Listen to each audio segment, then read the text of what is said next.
Hello and welcome to It's All Kicking Off, another football roundtable discussion podcast with myself, Adam Wilbourn, the resplendently dressed Benjamin Richardson, and Ewan Patterson here too. Don't forget, if you're a fan of this sort of thing, you can subscribe to What Culture Football on either iTunes, Spotify, or wherever you get your podcasts from for daily football podcasts. Now, I should say that we're smartly dressed because we're going to the football later on. And Ewan's not been invited. I've got my knees out. and Ewan's got his knees out and said, Ewan refused to go and watch Newcastle United. No, I've got a book club that I'm going to later. So I used to go to a book club, but they wouldn't read the books I wanted to read. So if you can tell me. I'm kind of having that right now. Yeah. The last one is a bit of a stinker. So What is it? it's a comic. I don't want to badmouth the comic here, though. Anyway, I'm crossing the we're stream, sir. indeed, yes. We'll form our own. We are here to talk about football curses because recently, of course, Jack Grealish finally broke that Premier League losses curse that was, 19 games, I think it was? And all he had to do was win a game to stop the curse. I wouldn't let him win games. It's funny, that, isn't it? But So let me just ask a question. Was he wearing long socks this weekend? No. Oh, okay, so it's not down at He's the got socks his calves out again. I mean, Right. they're good calves, but seriously, I can't stand this low sock bollocks. It's Oh. really Do you know annoying. what? Despite being cursed, I think he's been blessed that he's never broken his shin Yeah. so far. So Yeah. I wince every time he goes in for a challenge. But yes, that is the catalyst for today's conversation. I want to talk about other football curses. And I genuinely, for a split second, thought, what other football curses are there? But a brief look online and a refresh of my memory, and there are quite a few very there's, memorable ones. a surprising quantity of utter bollocks out there. Which, I mean, a lot. Not many of them relating to individual players. No. I think probably the most famous football curse still in existence today, in as much as it exists, is Benfica's Bela Gutmann curse. Now, I'll take you all back in time to 1962. Wow. Ooh. And Benfica had just overturned a 2-0 deficit to beat Real Madrid 5-3 in the European Cup final. And quite understandably, after masterminding this success, Bela Gutmann asked his employees, please can I have a pay rise? And they said no. So I'm sure we've all been in that situation before, and to understand his frustration, he didn't just... So he quit on the spot, as you would, but he didn't just quit. He cursed the club and said, you'll never win a European Cup again for 100 years. Right? Sorry, I have to ask. Did a lightning bolt strike down? Yes. He did it at night. Like wind blowing, rain He had coming a copy down. of Michael Jackson's Thriller on his head, and now Eusebio, the great Eusebio, who Bela Gutmann actually brought to the club. He overheard about him. So this is another great story. Just going off a tangent. It was in a barbershop in Rio de Janeiro when some guy said, "Have you heard of this chap Eusebio who was in Mozambique? He's supposed to be this next emerging general." I said, "Oh, no. So he got the next plane to Africa, smuggled him out of the country under a fake name. He was called Ruf Masosas, I think, just so he wouldn't get kidnapped. And then obviously he went on to inspire his success. Eusebio himself went to Bela Gutmann's grave in Vienna to pray for this curse to be lifted. No avail. Since that curse, they've lost 5 European Cup finals and a further 3 Europa League finals. So, I mean, empirically, it exists. Yeah. Yeah. I mean, that proves that curses are real then. I mean, you Yeah, opened this up absolutely. saying that they were bollocks, but I mean, I've convinced myself. I'm easily otherwise. swayed, so that has just convinced me that the curses are real. I find myself, the Romani curse or whatever we've been reading about recently. You sort of take them with a pinch of salt, and yet there's other ones that I'm really inclined to believe in. The one that springs to mind is always the touching of the European Cup, the Champions League. Superstition. Oh, Gattuso. Yeah. Gattuso. Gattuso, have we got Ludovic Jouli and Anatoly Timoshuk. So that was 2004, 2005, and 2012. Those 3 players all touched the European Cup or Champions League trophy, whatever you want to call it, as they walked out. You find to touch it afterwards, after you've won it. Yeah. But as they Don't walked grope out, it as you come out, though. No, as they walked out, they touched it, and of course, all 3 teams lost. So there's 3 people in the history of the European Cup touched the cup and then didn't win the cup. How many people touched the cup and then did win the cup? I don't know. It sounds like you haven't the information there. I don't have any information. I don't have on that. information. Yeah, I would wager it's many, many, many, many more. No. I always think whenever I see them walk past it and someone, I just think, oh God, no. Mm-hmm. So Ewan, did you notice anyone touching the cup in the Champions League final? No, You didn't see Harry Winks have a sly... Oh no, I didn't. Fondle. I mean, maybe. Sly fondle.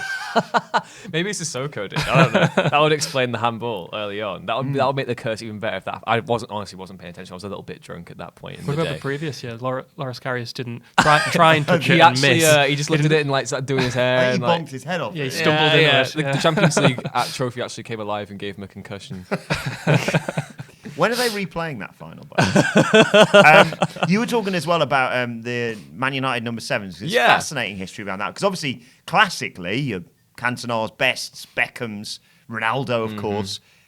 But in recent years, since Ronaldo left, we had Owen, who took the number 7 shirt and was famous for doing the derby win against City. That was and then after that, we've had Di Maria, Depay, and then recently Antonio Valencia briefly had it. He gave it back. And then he switched it back to 25. And then we've also had obviously Alexis Sanchez here with the 7. I think they've got a combined goal total of like 14 or something ridiculous. That's over the space of 10 years, so I don't think it's going to look up for Alexis Sanchez because he's about to go on loan to Inter. Who, by the way, had an excellent start. So anyone eyeing up that number 7 shirt right now must be thinking, I mean, the fact that Valencia actually changed it back, that implies there's some sort of shenanigan going on. Argue that perhaps Antonio Valencia wasn't quite the maverick talent that Eric Cantona was. No, that's also fair. Yeah. But you look at a player like Di Maria and Memphis Depay as well, both exceptional talents who, by all accounts, should have been able to go. I mean, you can talk about the different factors on at the time, like the managerial positions. Obviously, Manchester United's fortunes over the past decade have not been great. So when it comes to Manchester United shirts, we also there are some shirts that Kirsten, you wanted to talk about. The grey. Because Ferguson made them change. Was that Southampton? It was, and they made them change out the grey kit. So when they were last season was the first time in years that they actually had a grey third kit. I think it was. Yep. Was the argument that they couldn't see? Apparently, it made them. It was like some sort of prototypical stealth suit that made them vanish into the South Coast. There, like you just don't pass to the players who are wearing red and white. Is what I would tell them. I always associate some of the best Liverpool kits as being grey. The one that looked like pajamas, which Fernando Torres was an exponent. I particularly loved that one. Like the metallic aluminium one that had the candy sponsorship on it is also. I actually bought a bootleg copy of that shirt when I was in New York in 1992 and cherished it very much. Yeah, I particularly remember, to go completely off topic, there was that footage I think last season where there was the team playing in some fluorescent kit.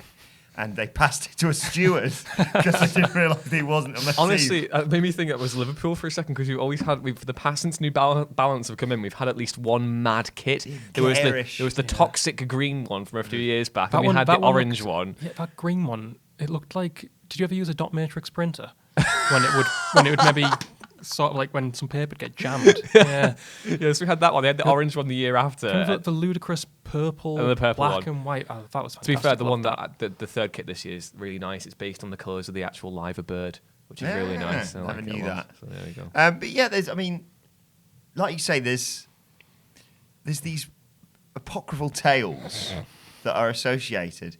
And yet you kind of get sucked in by it. The Birmingham City one. Yeah, when St Andrews was founded, I can't remember back at 1904 or something like that.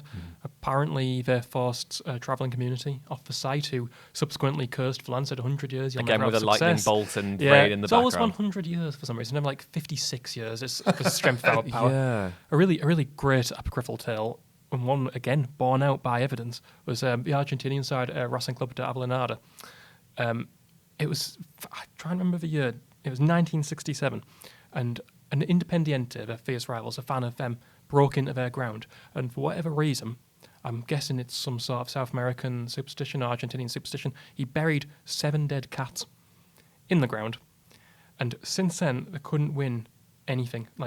So they knew about the cats being in the ground? They did know about the cats, presumably he left a note like, broke into the ground, sorry about the cats. By the way, all the best. Poor old Whiskers down here is like underneath the... That's great. But anyway, they managed to exhume 6 of the 7 cats. He's blatantly only buried 6. He's only buried 6 cats there. This is like some serial killer stuff now. He's done that classic thing, the old, the tale where it's like you release 3 sheep into like a town centre with 1, 2, and 4 in on them, and everyone goes, "Well, there's 1 more missing." He's only buried 6 cats. Yeah, there. that's like some sort of serial killer psychology there. That's what you'd think. But they found the 6 cats and continued to struggle. And in 1998, the club went bankrupt. So it's like, oh, why with the funding for finding the cats? Yeah. Why we went bankrupt? It's the the cat detection budget. It's nothing to do with our palace finances. It's all down to deceased felines underground. So what they did is, what a moneymaker this was. They had a priest perform an exorcism in the ground, which attracted 100,000 people. Right? What? 100,000 people. I don't know I think they're obviously congregating around the ground. Yeah. To go and try. Was the and- priest Was also it a vet? a football game happening at the same time? I'm not sure if he was also a vet. But anyway, they'd managed to finally locate this poor dead cat of what remained of it, and in 2001, and promptly won the 2001 Aperture of the Opening Championship. So there you go. Do you think it's a mentality thing as well with half? I Like if I was told you're cursed, you are. yeah, I you think convince it's yourself. odd that it would endure for the better part of 60 years or like half a century. I think footballers more than, as far as I can tell, any subset of society are like extraordinarily superstitious. Everybody has to do their own routines, and sports people in general. So I think psychologically it could play on the mind. Do you know what I find? With all these ones where it's a witch doctor or someone who has been kicked off the ground or anything like that. Just interrupting you. Speaking of Birmingham, didn't Barry Fry once get someone to urinate himself on the corners of the ground to lift a curse? Possibly. There was Seems this, like the thing he would do. I feel like I used to live in Birmingham, and I can't remember. I assume it's it's either Villa or Birmingham where they got either Birmingham City supporting builders built something in Villa and wrote some horrendous stuff on the walls and then put it away. Yeah. Or buried something or urinated or That sounds like the thing. You ever buried something under the corner flags? And Yeah. I think they put a Birmingham City flag or something under the centre circle. But with all that, with all those other curses, you take them with a pinch of salt or whatever. But there's a more recent one that I'm very much inclined to believe, and it's now got to the point where football clubs are banning players from doing this, and that is meeting Drake. Absolutely. I mean, I guess that's. I mean, I wouldn't discourage that even without the curse. But also See, with the fact that there's actual, empirical evidence Yeah. that every time Drake has shown up to meet a player, terrible things have happened, then you know what? They're well within their rights. I must confess, I didn't know who Drake was before I came on this podcast. He's not Francis Drake. I thought he's long dead. So, yeah, I think Levin Kazar of PSG met him, then they lost 5-1. So Roma banned him from meeting their players, and they've got some cheek. I think Ajax were when the build up Yeah, to the Tottenham Ajax game. So- He was playing in Amsterdam, and they were like, "You do not go and see him." Still didn't stop anything. Yeah. I just want to ask who Roma think they are banning sports people attending their events because. Now, you cast your mind. I don't know if you watch for snooker. I try not to. Oh, it's a shame. Snooker, the greatest sport Well, besides football. I was going to say. One of the most surprising moments of my adult life was I was watching the final at the Crucible earlier this year, and I looked up and there was Roma's Stefan El Shaarawy in the crowd watching Judd Trump and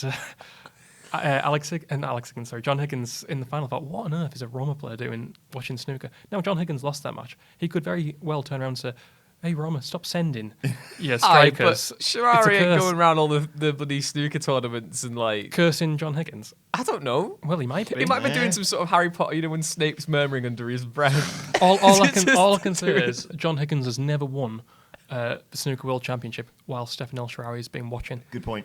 I mean, There's something in that. And yet, if they say Drake can't come at the Olympico, I don't get it. Has Liverpool ever had any curses? there was a prevailing theory for a while, even though we did win the FA Cup and the League Cup afterwards, that we basically sold our soul to the devil in Istanbul to actually make that comeback happen. And considering how unfortunate we've been since, No, Yeah. they're terrible. I mean, a hard line, isn't it? you got to put it in perspective. I'm living in Newcastle right now. It's Yeah. it's And you're sat at a table with a Middlesbrough Yes. fan and a Chesterfield yes. fan. I mean, you were playing Poulis ball until this season, so Yeah. I can't. Yeah. We dream of playing Yes. this ball. In Someday, perspective, the fact that we mounted 2 Premier League title challenges straight after and came dangerously close to succeeding, but then falling ever so far. Slipping. Slipping, yep. Yeah, and then obviously we didn't. I'm just gonna, that would It must be. yeah. It must be hard. I mean, obviously, like you say, you've recovered magnificently, Magnificently. even since then. But, supporting a team that's cursed, my mind is cast to Bayer Leverkusen. Mm-hmm. Bayern Neverkusen, as they were dubbed, incredibly harsh. They finished second in the Bundesliga in 97, 99, 2000, 2002, and 2011. But the 2001-2 campaign was the real fascinating one. I had no idea about this at the time. They lost 2 of their final 3 games. They were 5 points clear with 3 games to go. Borussia Dortmund won the title. And they lost I assume that is the German Cup final? The Pokal. The Pokal, is that how I'm pronouncing it? And the Champions League final. Courtesy of a wonderful Zinedine Zidane volley. It's just...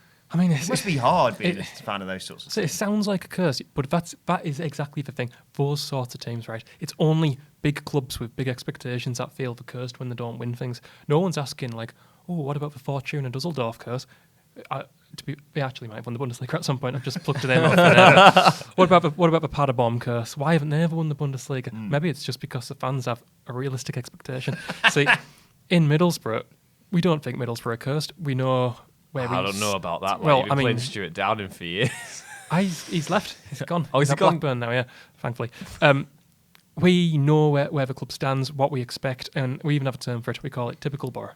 It's built into our mentality that we are going to lose spectacularly at some point. Not that, Bela Lugosi was at Ayresome Park in 1970 and, some nonsense like that. Well, one other curse I wanted to mention, which is another one that immediately springs to your mind when you talk about football curses, is kind of the reverse. It's not to do with losing games, although we can always all think of Gareth Bale, for example, not winning seemingly for ages when he first joined Tottenham. But a footballer scoring and then causing death by doing that. Because that was surreal a few seasons ago. This is Aaron Ramsey, the angel of death. What is the angel? You're a Syriac connoisseur. What is that in Italian? I don't actually know. But yeah, we'll see if it applies since he's joined Juventus. Not in Spanish, but unfortunately he's not gone to Angelito de la Muerte. Aaron Ramsey, it was noted that in the hours preceding any of his goals for Arsenal, some major celebrity would pop the clogs. And the list is quite a spectacular hit list he's got. He's got Osama bin Laden, Colonel Gaddafi, Steve Jobs, David Bowie, Alan Rickman, Stephen Hawking, Roger Moore, George Bush, I think Luke Perry, most recently he caused the demise of.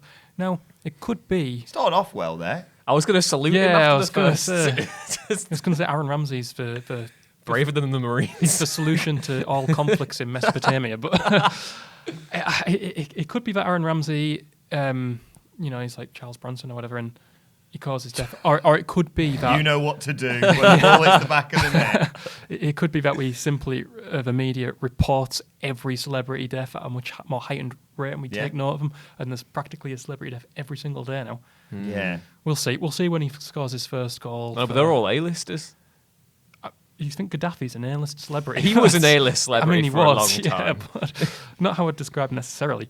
We'll see how he gets on Instagram. I'm looking forward to what happens. Berlusconi next. Well, it wouldn't be the worst thing. I don't wish death upon anyone. Could that be a list? 10 celebrities Aaron Ramsey must kill. I'm sure there's an option out there. So yeah, do you think players buy into these curses? Or yeah, I mean, definitely superstitions. I know Van Dijk, he refuses to play with short sleeves because even in the hottest weather, because he thinks it's bad for his game. So you'll always see him in long sleeves. Is that a superstition, or does he just have cold arms? I doubt he has. I mean, he was playing when it was absolutely sweltering in the Champions League final in June. He was the only player on the pitch wearing long sleeves. So it's I had no idea about that. Yeah.